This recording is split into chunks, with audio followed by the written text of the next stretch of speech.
As businesses grapple with the ever-changing threat environment and the complexities of things like cyber insurance, today's guest, James Alliband, Cybersecurity Strategist EMEA at Carbon Black, is going to be joining us on the podcast today.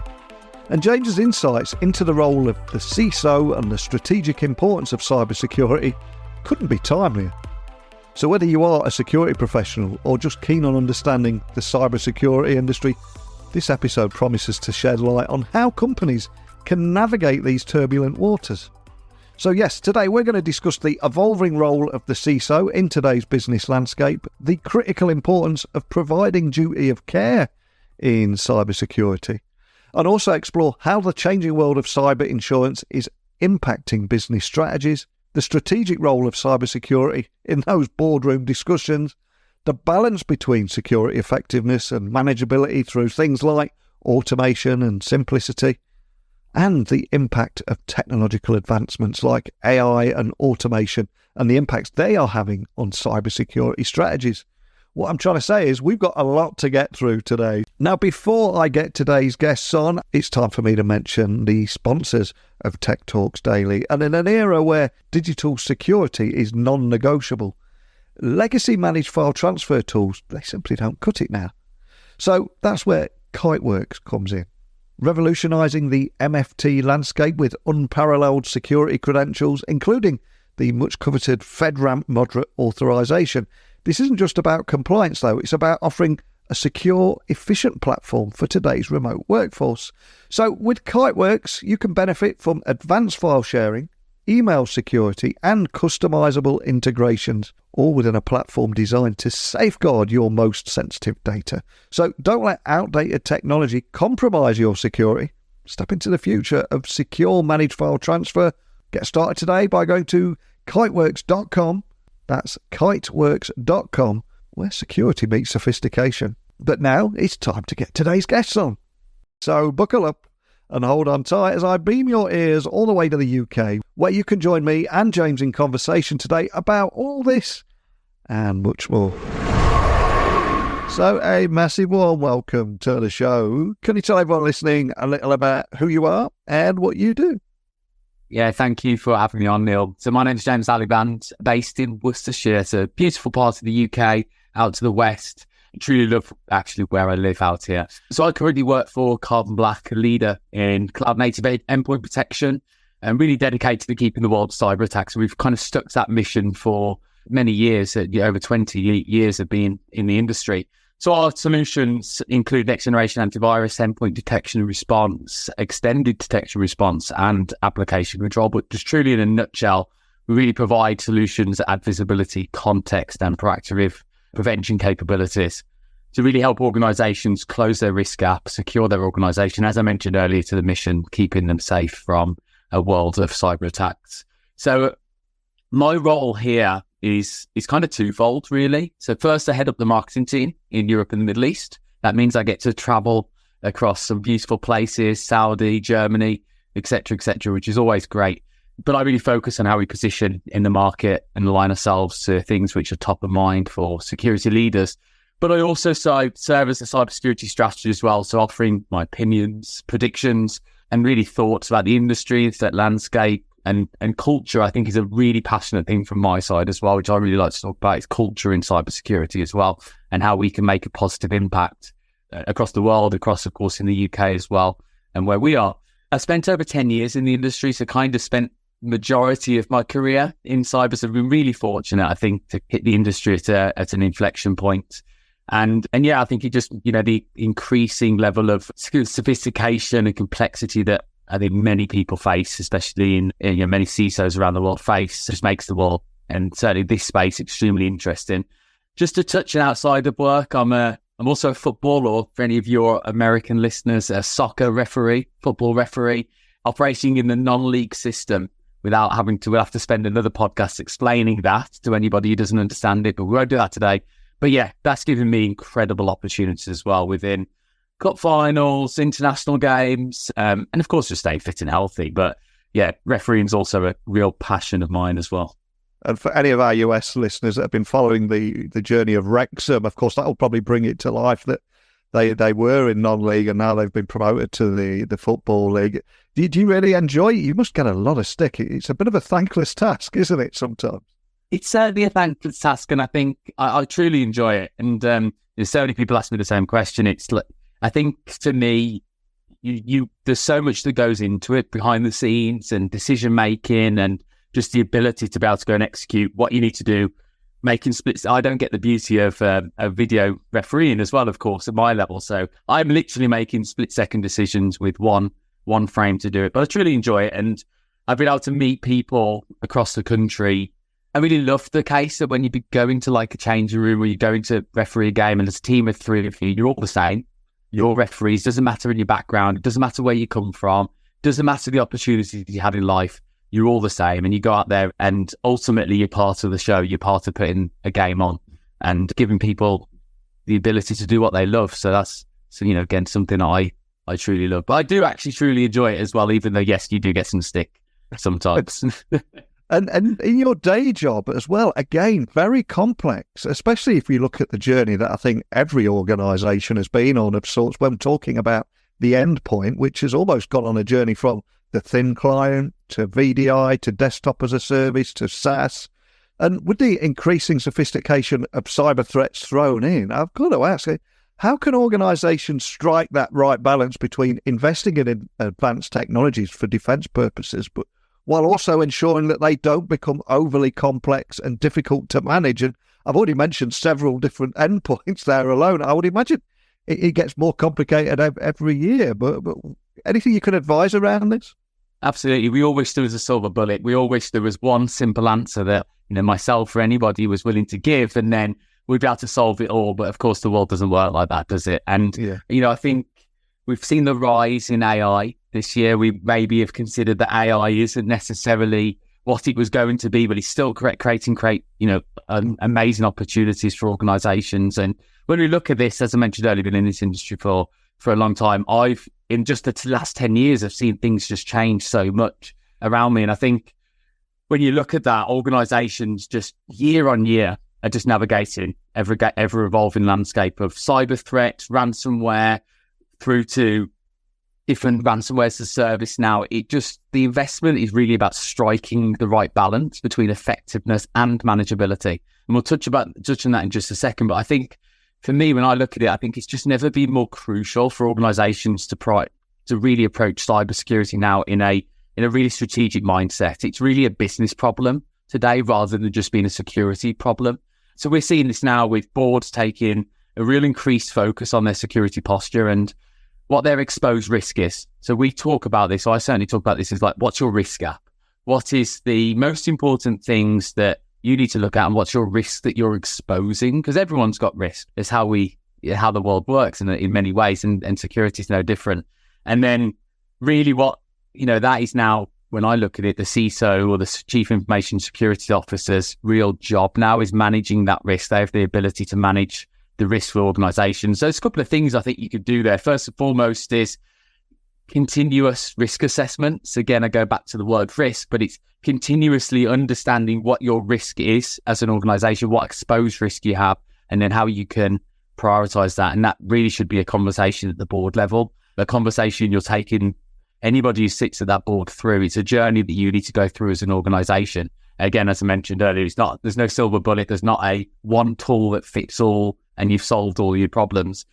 I think also as well, automation, orchestration, simplicity gives us just such a huge and crucial role and opportunity in the world where there's nearly 3,000, according to ISC2 Squared, there's nearly 3,000 unfilled positions in security. Many of those live within security analyst roles or security engineering roles, ultimately roles that maybe 5 years ago, universities, colleges just didn't have courses for, didn't have the ability to help people get into the industry. And also the culture in security as well, I think, has been a little bit of a closed shop at times. We're getting better over years, but it maybe wasn't the career path for many at one time.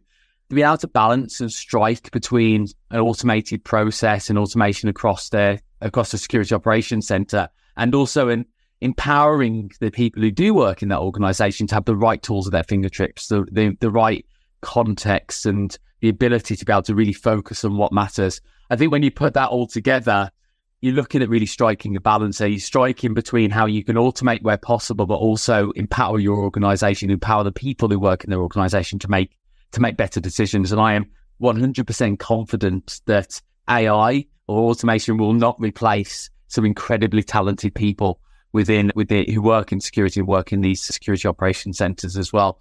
And I think the final point as well, I certainly like to touch on is around organizations outsourcing their cybersecurity functions, or certainly balancing between outsourcing some of their cybersecurity functions as well. I think this is an incredible movement we're starting to see in the industry, where in the world of SaaS, the channel partners, resellers, if you will, value resellers, managed service providers have lost a little bit of value over the last couple of years, because the world of SaaS is usually an engineering problem when things break, rather than a kind of support analysts problem rather. So from that point of view now, being able to really outsource and use an organization's expertise, and you think that when an MSSP, when a managed service provider is looking after a number of different organizations, they can see the world from a different way. They can see the world from a different place. And from that point of view, that also helps strengthen that security posture and risk as well, because what is one risk to one organization may look a little bit different,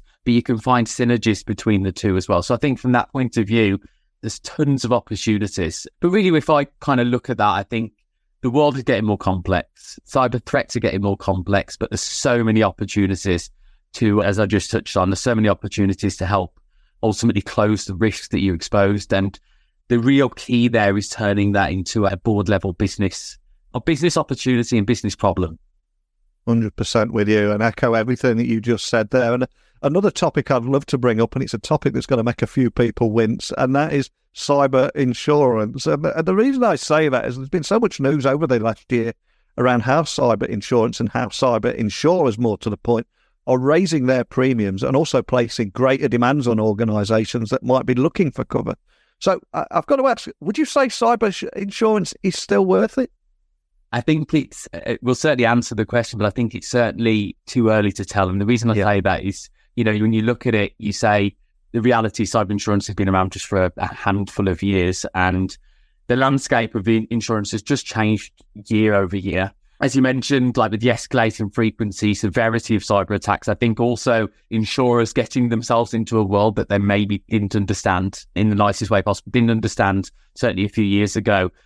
Those will tweak and change over the next few years. But I really think like the question of really that, is cyber insurance worth it, ultimately depends on various factors. First and foremost, if you look at cyber insurers, the one thing they can do is they can provide financial protection against a cyber incident. And that's not just necessarily paying the ransom, which I do not condone. And really, when I look at that as well, we're seeing a lot stricter regulations around insurers paying ransoms as well. And I want to make that clear, ultimately, when we've seen that over the last few years, what we're saying there was we're really funding the black market.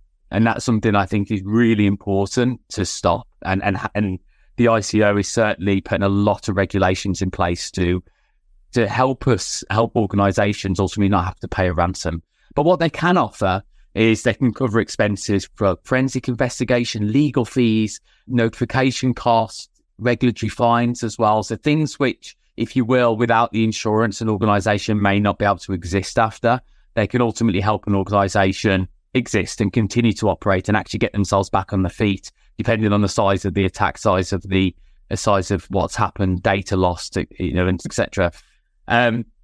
They also offer a lot of specialist services as well, such as incident response teams and cyber consultants as well, who can come in and help organizations in their hour of need. And I think these are things which we don't necessarily look at times that, when you think about car insurance, as an example, and it's been able to have somebody access to a hire car when you need to actually go and take your kids to school still, and you need access to legal expertise if there's complexities with the claim. It's exactly the same in the cyber insurance world as well, where organizations can really not only help them in the incident, but also help them post the incident as well. And we've seen a lot of tools being put into this place where insurers are offering risk assessment services and helping organizations with training and helping them with ultimately increasing their cyber posture, which I think are really real positives. When we think about insurance, we kind of look at it as a negative, but I think these are all real positives where now we're actually saying, well, okay, yes, you've been attacked, you've been hit,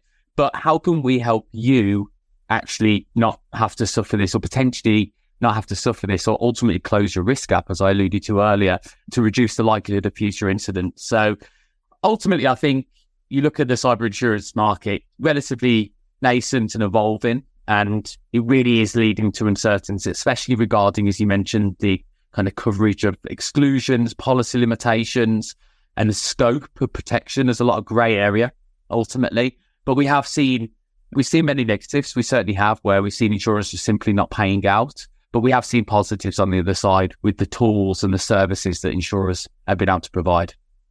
And obviously, cyber insurance is often seen as somewhat of a safety net. And I think in many ways, it's like any insurance policy. And there are a few things organisations can do to lower premiums in the same way with our personal home insurance, for example. We can add locks and certain alarms that will lower those policies. So I've got to ask, as someone right in the heart of this space, are there any proactive measures that organisations could take to maybe reduce that overall cyber risk and even potentially lower those insurance premiums?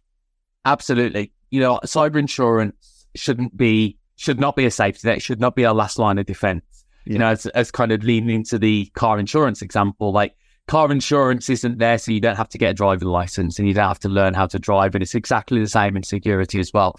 We still have to provide duty of care. And what I mean there is we have to do all the proactive measures that we can do. And ultimately is the CISO, the Chief Information Security Officer's responsibility to do, whether that's hiring the right talent. Now, I know we spoke to the talent shortage earlier, but trying to make sure you can staff your security operations center as much as you can with the best people and talented individuals, the tools at their fingertips as well. And you kind of alluding back to making security a board problem, like driving that business problem so you get the best investment that you possibly can, so you can invest in the right tools, the most cutting edge of technology, and ultimately seeing security as a risk balance, that really managing that risk gap. And that can, over time, really can lower your cyber insurance policies.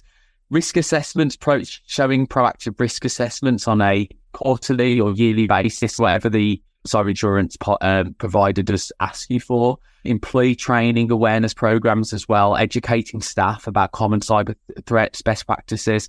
There was an example that I actually had where, I won't name the person, but I had an example that came to me and it kind of got me thinking, where I follow an entrepreneur in the US and I had a message on Instagram saying, oh, we've seen that you follow this person, like a post, etc., etc.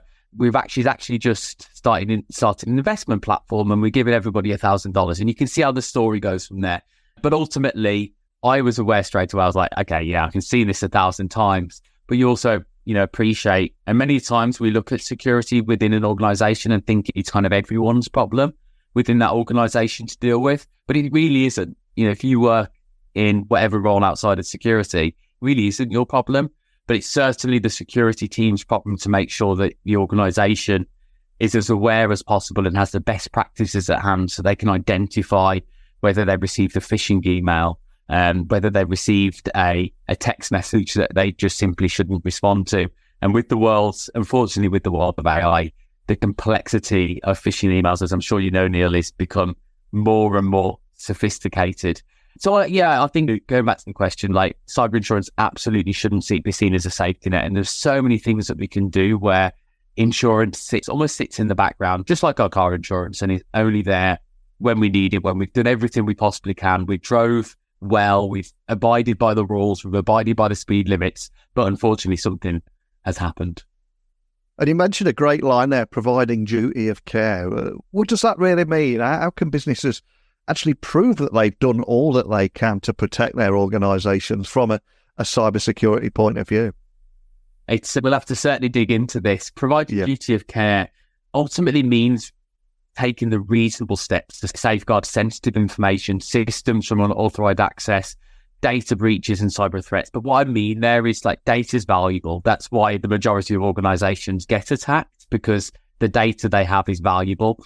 So from that point of view, the responsibility extends to protecting the organizational assets, ensuring that the security and privacy of customer data is protected. Every organization has taken lines, whether it's ensuring that people don't have access to systems they shouldn't have access to, or those systems aren't exposed to the wider outside network as well.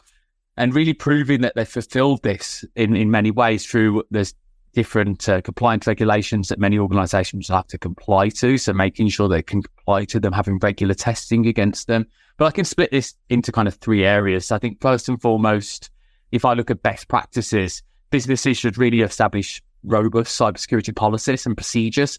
So what these do is outline clear roles, responsibilities, and expectations for all stakeholders. You're really putting a clear map in front of people, and you're saying to people, this is exactly the role of, this is what my security team do, this is where the data is stored, this is what state the data is accessible, who has access to that data. And these policies should cover also to data encryption and also employee training as well, as we touched on earlier. Secondly, technical safeguarding to protect their digital assets as well, including firewalls, intrusion detection systems, endpoint security, the world I live in, encryption technologies, ultimately showing that you've got the right technology in the right places. So if you were to suffer a breach, you feel comfortable and confident to be able to go back and say, well, hey, we put everything in place that we possibly could to provide that duty of care for our organization. It just so happens that the attack was so sophisticated, they managed to breach. And I think we all are very aware that no one is immune to being breached.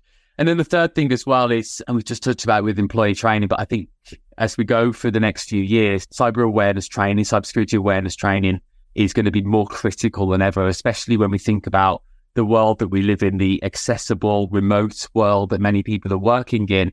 Having best practices, understanding, as we mentioned earlier, a view of a phishing email, view of a text message, social engineered attacks, what kind of tactics people may utilize when they prey on your personal data to try to build a profile of you so they can actually communicate with you in a more relaxed manner. All of these together, I think, are going to become really critical processes for an organization to take on board. So it really alludes back to providing duty of care is really understanding how you as a business and not just you as a technology stack can ultimately go the length and go as far as you can to protecting the organization's people, data, and the brand as well, of course, which is critically important. And something else I wanted to highlight in today's conversation is CISOs are already facing a lot of pressure in their day-to-day jobs, especially with insurers clamping down on their cyber insurance policies. And how can CISOs remain motivated in their jobs? And one of the reasons I asked this question is because there seems to be more and more stories in my newsfeed appearing about CISOs leaving cybersecurity or quitting their jobs in their droves. So how can we keep CISOs in the industry and keep them motivated in their jobs? I think it's a great question. And it almost goes back to who'd want to be a CISO in so many ways, especially with as you mentioned, the mounting pressure, especially with what's going on with insurance and also the complex world that they deal with. For me, I think there are strategies that can keep anybody motivated. I think at heart, if you are passionate about being a CISO, then you need to be passionate on, your mission and the organization mission of safeguarding an organization's assets, data, reputation. I look at it in a certain aspect to if you was going to serve for the military, for the army, and you're really passionate about protecting your country. It's kind of the same with the CISO. You're really passionate about protecting your organization and making the world a safer place from cyber attacks. And that has to be at the core because that's going to keep you motivated.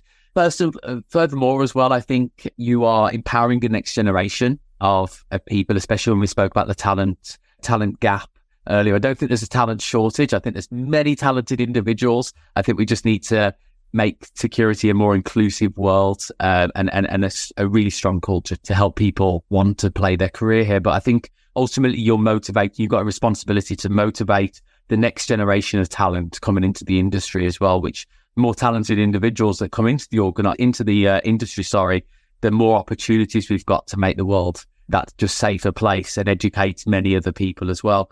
I think as well, like the change in the role of the CISO has enabled organizations to have CISOs more accessible to bigger and more executive decisions. So I think, you roll the clock back a few years ago and the CISO wasn't sitting at the board and they weren't really involved in the strategic decision-making of a business. I think it's been really positive, certainly from what I see and hear and talk to, that many chief information security officers are ultimately now more responsible for making those business decisions and really in the operations of an organization, which in twofold can mean that people can convert a technical role that they may have had if they've worked their way through security up into the CISO role. They can kind of shift their job into a more strategic role, which I think is encouraging for many people if you want to take your career that path. But you're also just involved in the success of the organization as well. So it's more than just security. It's more of the actual success and the ultimate exposure of a brand and an organization. So I think there's lots to be proud of in that perspective. But I really go back to the core of, if you've got to that position in an organization, you've been motivated, you've been passionate about getting there. And I think ultimately there's many people that are going to follow in your footsteps. And that's not I look at this when I'm mentoring, you go back to the refereeing, I look at this when I'm mentoring referees, and I look at a referee that maybe has had a tough Sunday morning or a tough Saturday afternoon, and you're having that tough conversation with someone. But ultimately I'm trying to play on the fact that actually over the last 6-7 years, I've had some fantastic moments, some fantastic opportunities and fantastic experiences. And I think you can relate that to anything, where there's always going to be tough moments. There's always going to be tough challenges. But if you feel like you put everything you can on the line to help an organization, you've done the best job you can do, then I'm not going to say you can sleep soundly at night every night, because I don't think that's realistic, but you can certainly go to bed knowing that you've done everything you possibly can to do the right things. And without you, the organisation would be a worse place and a more unsafe place. And another point we've got to make is the pace of technological change right now is simply breathtaking. I think only 12 months ago we were talking about ChatGPT beating lawyers at passing bar exams. As we record this podcast, there's a lot of hype around AI again, this time around text to video, where you can type, "Give me a dog walking around the deserted streets of Tokyo," and you get a lifelike video ready-made for you. The change and impacts that we're seeing on businesses around the world is just phenomenal. So with all this in mind, all this speed of technological change, how do you think the role of CISO will evolve this year? And what skills do you think CISOs need to ensure cybersecurity is a board-level discussion and make sure that everybody gets it here?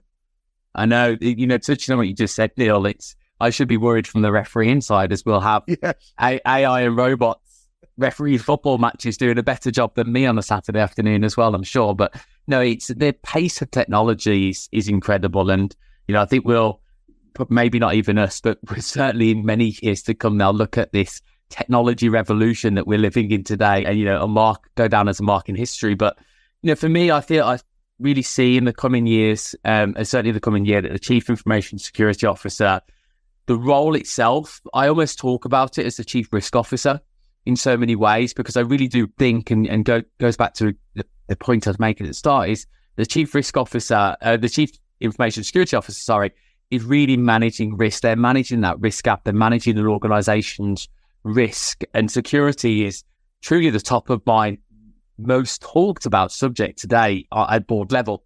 So the eyes are on you. So many people are looking at you to make a difference. So, that evolution really stems from the recognition that cybersecurity is not just a technical issue, but really is a business risk that requires oversight, requires management. That risk at the highest levels of an organization, from the board to investors, everyone's looking at you to really advise and make decisions. You are the expert in the room, if you will. And as that role transitions, and you probably have a less technical input rather than more business input and risk input, you're really aligning cybersecurity initiatives with the broader management of strategies and business objectives. You're aligning your security strategy to the business objective as well, which I think, again, just creates such a exciting opportunity for Chief Information Security Officers. Not only just opportunities within the organisation, but also opportunities outside the organisation as well, whether it be, no matter wherever you want to take your career, really, whether it's speaking opportunities, podcasts like this, or whether it's just training, education, going to teach people in universities, colleges. So many opportunities now with the exposure that a Chief Information Security Officer really has inside their organisation to expose the outer world ultimately to the world we live in, and really how to operate in that role, and also to educate people as they come through as well. I think also, now the CISO is working closely with senior executives, risk officers, financial officers, compliance officers. Everyone's really looking at you now, again, to help you make those decisions. The risk organizations, risk appetite and tolerance levels as well. There has to be a tolerance level, and that has to be agreed upon within the organization to ultimately help them make better decisions as they shift forward as well. But we shouldn't forget as well that CISO is a bridge to the technical expertise within the organization as well. And what that means is, and kind of alluded to this earlier, is the Chief Information Security Officer spearheading an organization's security posture gives a lot of opportunity for the people, whether you sit in security lead roles, SOC analyst roles, security engineering roles, real opportunities and impacts, potentially fairly early in one's career, to make real decisions which have a huge impact on that organization as well. So the CISO has a mentoring role as well to play, a coaching role, if you will, to help other people within the organization elevate their careers and make really impactful decisions across an organization. So I think for me, I certainly see the CISO's role evolving into the chief risk officer's role, if you will, if you want to encompass it with a name, but really managing risk. And they're also a coach and a mentor for so many people as well. And they should be exposed to the business. They should be exposed to the business in different ways. And however an organization chooses to do that, through town halls, through different emails, however the organization communicates in their choice. But I think overall, the evolution of the CISO into the role of being that risk officer, being the person that really is managing risk, is really fundamental, ultimately to making the world a safe place from cyber attacks, but managing and the perception of security. Security now shouldn't be the organization that says no, but rather the organization that empowers. So the organization within, or the department, within an organization which really empowers people, empowers them to be safe, empowers them to do their job, and empowers them to be safe while doing that job as well. So I think the CISO's responsibility and the evolution of that role is gone from managing a department that says no to managing the department that empowers people to do their job better, and also, of course, keeps that organization safe. And I think that is a powerful moment to end our conversation on today. But before I let you go, it's time to have a bit of fun with you. I would also add in your last answer there that I think your life as a referee is safe, especially looking at the state of video assistant referees in this country. So I think there's no danger of technology replacing you there. I can't thank you enough for sharing your insights, but I'm asking to leave everyone listening with one final gift, and that is a song that means something to you that we can add to our Spotify playlist, or a book that we can add to our Amazon wish list that you'd recommend. All I'm going to ask is, what would you like to leave everyone with, and why? It's a great question. So it's a book I've actually read recently, and somebody that I listened to his podcast, and I've certainly been inspired by the people he's interviewed, but also the journey he's been on as well. So it's Stephen Bartlett's The Diary of a CEO, and I read that with his 33 laws of business and life. And the reason why I personally love this book is I think at times in business, we make decisions and we don't necessarily understand why we've made a particular decision, or we question ourselves of why we've made a decision. And reading the book for me helps me understand either why I've made a particular decision, why I've kind of approached something in a certain way and made me feel that I'm doing it in the right way, or giving me opportunities to look at certain things and without digging into the books, I don't want to give it away for any of the listeners, but certainly inspired me to make different decisions within any decision to make, whether it's refereeing or business. It can apply to both.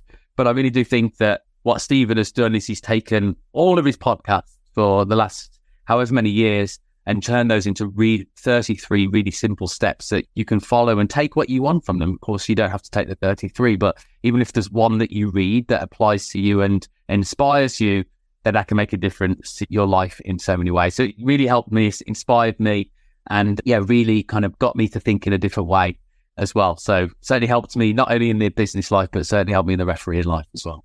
Brilliant recommendation. I'll get that added straight to our Amazon wish list. And for people wanting to find out more information about Carbon Black, some of the topics we explored today, contact you or your team if they've got any questions. Where's the best starting point for all things Carbon Black? You can reach out to any of us on LinkedIn as well. You don't have to search for Carbon Black, and you'll see us on LinkedIn, and we're always happy to help and happy to speak to people. We covered so much there, from the role of the CISO, how you think it will evolve this year, what providing duty of care really means, and how this is impacting the changing world of cyber insurance as more and more businesses are coming under scrutiny around this topic. So just more than anything, though, thank you for taking the time to share your insights, leave us with a cracking book, and so much more. Thanks for joining me today, James. Thank you, Neil, for having me. It's been really enjoyable, so thank you. So big shout out to James. A huge thank you for joining us today and sharing his invaluable insights into the evolving world of cybersecurity. And also sharing his perspective on the CISO's role and the strategic importance of cybersecurity in today's business environment. Incredibly enlightening stuff. And for anyone listening that would like to take a deeper dive into the topics we discussed or just learn more about Carbon Black's innovative solutions in cloud endpoint security, check out their website, follow James for the latest trends and strategies. I will add the links to the blog post associated with this episode over on my website, techblogwriter.co.uk. Go to podcasts, you'll find 2,800 plus other interviews there too. And remember, in the digital age, staying informed is key to navigating the complexities of cybersecurity. So any questions you might have, pitches to come on the show, or just want to say hi, techblogwriter@outlook.com, Twitter, LinkedIn, Instagram, just at Neil C. Hughes. It's time for me to go now, so I will speak to you all bright and early tomorrow morning. Don't be late. But until next time, don't be a stranger.